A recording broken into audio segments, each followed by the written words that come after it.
السلام علیکم ورحمۃ اللہ وبرکاتہ۔ محترم سامعین، خواتین حضرات، اجالا چاندنی امید اسلامک چینل سے میں آپ کی خدمت میں پھر ویڈیو لے کر حاضر ہوا ہوں۔ اسلامی سال کے ماہ محرم الحرام کے حوالے سے میں اسلامی معلومات فراہم کرنا چاہ رہا ہوں۔ محرم حرمت کے مہینوں میں سے ایک محترم مہینہ ہے۔ اس کی عظمت و بڑائی کائنات کی تخلیق سے لے کر آج تک چلی آ رہی ہے، تو اسے محترم جانا جائے۔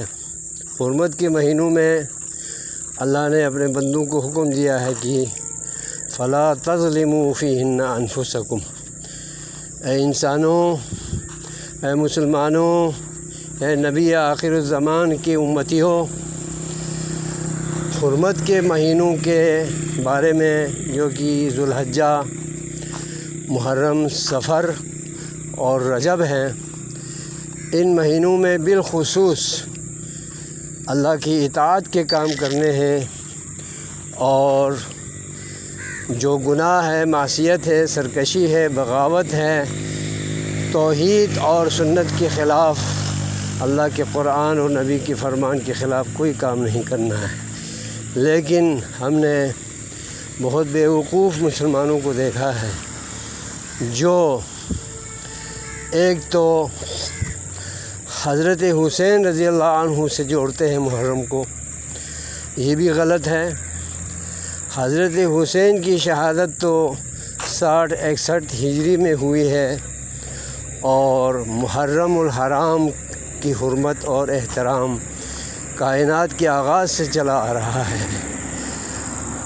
تو اس میں آگ پر ماتم کر رہے ہیں اور زنجیروں پر ماتم کر رہے ہیں، سینہ کوبی کے ساتھ ماتم کر رہے ہیں، جبکہ اللہ نے فرمایا فلا تظلموا فیہن انفسکم، ان مہینوں میں اپنے اوپر ظلم و زیادتی مت کرو۔ یہ لوگ حضرت حسین کی شہادت سے خوش نہیں ہیں۔ شہادت تو بہت بڑا رتبہ ہے، اس پہ خوش ہونا چاہیے۔ نبی پاک نے 4 مرتبہ شہید ہونے کی تمنا کی تھی، لیکن یہ نہ نانا حسین کی مرضی پر چلنے والے لوگ ہیں، نہ حسین کی وصیتوں پر چلنے والے لوگ ہیں۔ یہ من گھڑت عقائد کے لوگ ہیں جو اپنی مرضی کر رہے ہیں۔